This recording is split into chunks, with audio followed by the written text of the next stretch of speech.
Assalamualaikum warahmatullahi taala wabarakatuh. Alhamdulillah wassalatu ala Rasulillah wa man tabi'a wa walah.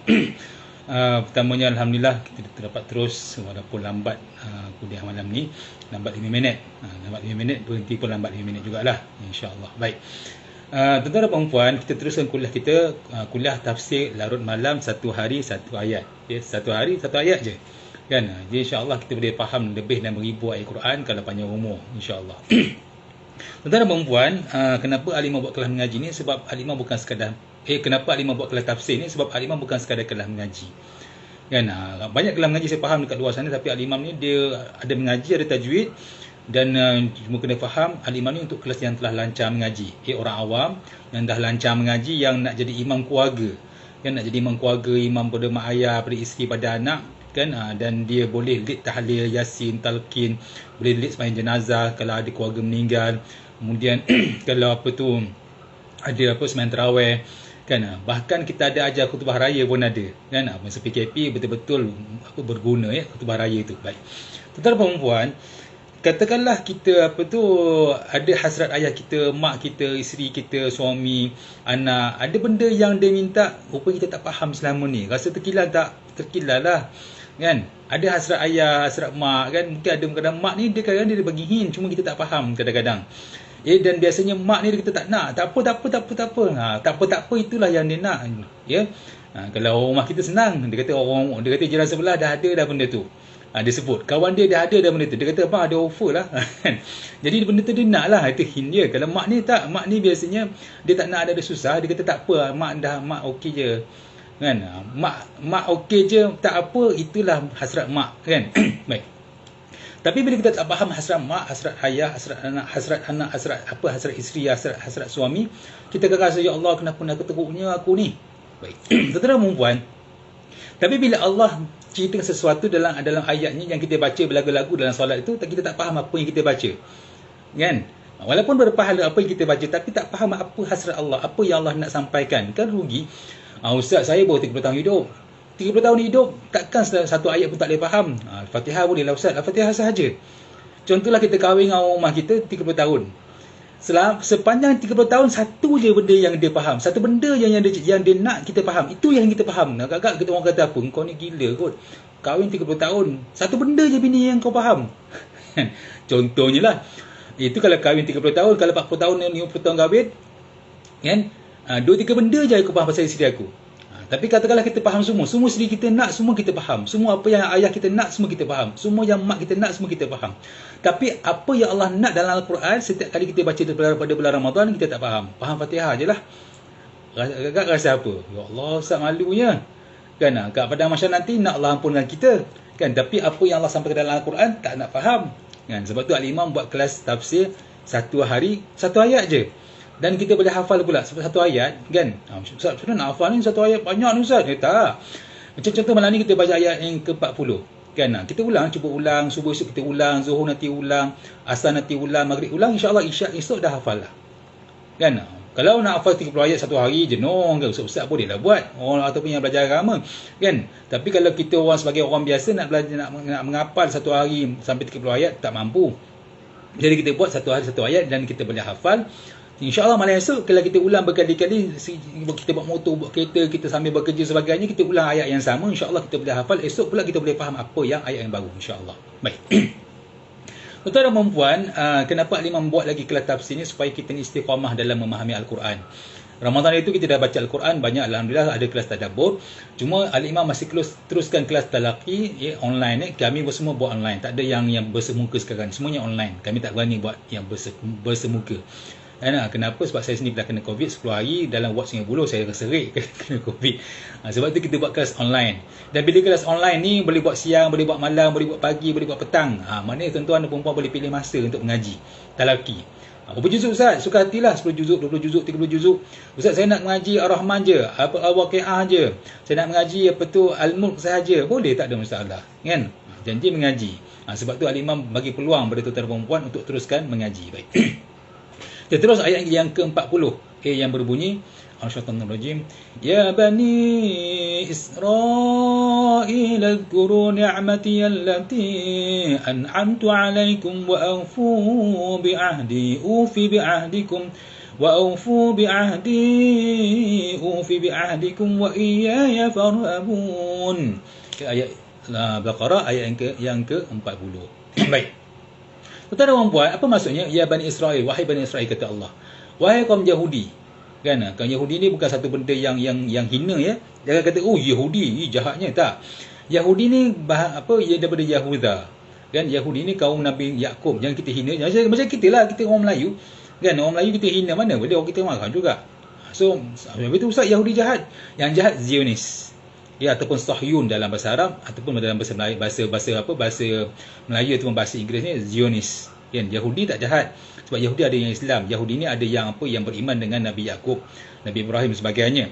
Kan, tapi yang jahatnya Zionis. Macam kita lah orang Melayu, ada yang baik, ada yang jahat, gitu. Ya, baik. Jadi kata Allah, ya Bani Israel, wahai Bani Israel, wahai orang bangsa Yahudi, wahai bangsa Nabi Yakub, uzkuru ni'mati allati, ingatlah nikmat aku yang aku bagi pada kamu. Allati an'amtu alaikum. Baik. Apa antara nikmat yang Allah bagi kepada orang Yahudi ni? Banyak. Antaranya batu terbelah benar keluar air. Hari ni kita alhamdulillah tak payah batu terbelah, kita buka je pipe keluar air. Mana lebih banyak nikmat, mana lebih kekal? Batu tu yang Uyun Musa dekat Arwah, dekat Jordan masih ada, batu tu masih keluarkan air sampai hari ni. Cuma hari ni tidaklah orang mandi kat situ. Mandi hari-hari tidak, kan. Tapi kita hari-hari Allah walaupun tak ada Rasulullah pukul tongkat keluar air kat pipe rumah kita, tapi setiap hari kita buka pipe keluar air. Mana lebih banyak nikmat? Kita ke orang Yahudi? Kita lah. Setiap kali shower sekali dengan sejuk dengan panas, boleh macam-macam kita boleh buat. Shower pula boleh adjust pula tu. Kan, orang Yahudi punya bata air, dia tak adjust, dia keluar gitu saja. Kan, kita shower boleh adjust, mana lebih banyak nikmat? Kita. So, mana yang patutnya lebih banyak kita bersyukur? Kita lah. Mana yang banyak lebih banyak tak bersyukur? Kita juga. Kan? Jadi ayat ni walaupun dituju kepada orang Yahudi, tapi al-ibrah bi'umumil lafaz la bi khusus sabab, dalam kaedah usul fiqh. Setiap sesuatu tu, ayat itu dia umum, dia bukan khusus, walaupun nampak khusus. Jadi ayat ni walaupun tuju pada Yahudi, tapi tuju pada kita sebenarnya. Kan? Baik. Dan apa lagi yang orang Yahudi dapat? Antaranya yang dapat adalah manna salwa daripada langit. Makanan daripada langit dulang. Berisi dalam dulang, ada bawang dalam tu. Antara manna salwa ni isinya adalah bawang. Cuma Rasulullah SAW walaupun makanan manna salwa ada bawang, tapi Rasulullah tak makan bawang sebab Rasulullah bercakap dengan malaikat. Jadinya sunnah kalau kita selalu gosok gigi, cuma kena faham gosok gigi ni saya lah jangan lebih 3 kali. Habis Ustaz, macam mana Ustaz? Sugi. Kumur-kumur bersugi ataupun belum floss. Kan, pastikan gigi selalu bersih ataupun wangi. Baik. Yahudi dapat mana salwa Ustaz, kan? Kita tak dapat apa. Kita dapat Fufanda apa?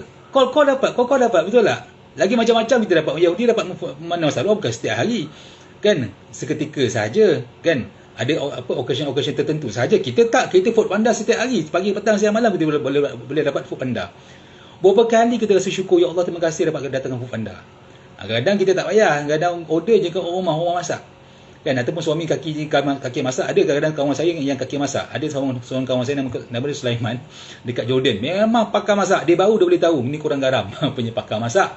Kan, dia ada blender kesayangan dia macam-macam lah. Dia bukan tak, tapi dia memang suka masak dan pandai masak, kan. Baik. Kemudian wa anjahu min ubadatil ali fir'aun, dan Yahudi dilepaskan daripada menjadi hamba pada Firaun. Yahudi boleh rusak Nabi Musa doa terlepas daripada Firaun. Kita Jepun datang jajah dan Jepun pun beredar, kan. Jepun dah tak jajah kita. Belanda pun beredar. British pun tak ada. Komunis pun tak ada. Sama tak? Sama je. Jadi patut tak kita bersyukur? Patut sangat-sangat. Kan? Jadi ayat ni an'amtu alaikum bukan sekadar refer merujuk kepada Yahudi yang lepas daripada Firaun. Kita juga terlepas daripada kehambaan ataupun dijajah oleh British dan sebagainya. Maknanya kita pun kena syukur. Berapa orang yang anak-anak hari ni Allah syukur, ya Allah banyak apa ke aku ni sebagai orang yang datang kemudian tak ada kena jajah dengan Jepun, tak ada kena pukul dengan British. Syukur tak anak-anak kita? Tak ramai. Sebab tu kadang-kadang maaf kita punya pahlawan bekas-bekas prajurit, veteran tentera kita rasa sedih hati sebab kenapa orang muda ni tak hargai pengorbanan orang dahulu. Sedangkan Allah ulang ayat ni berkali-kali sampailah ke hari ini dibaca berkali-kali mengingatkan orang Yahudi bahawa mereka telah mendapat nikmat. Kita pun sama, nikmat kita kekal. Sampai hari ni kita tak dijajah oleh sesiapa. Kita boleh bebas ke mana-mana. Cuma pasal PKP je kita duduk rumah. Kan? Baik. Kemudian cuba kita tengok. Allah kata apa? Ya bani. Ya, wahai bahasa lembut. Wahai Bani Israel.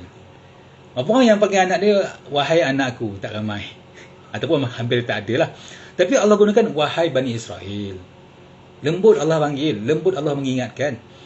Kan? Ibaratnya Allah kata wahai anak yang soleh. Sebab orang Yahudi ni anak apa? Anak Nabi Yaqub. Keturunan Nabi Yaqub, cucu cicit Nabi Yaqub. Kan?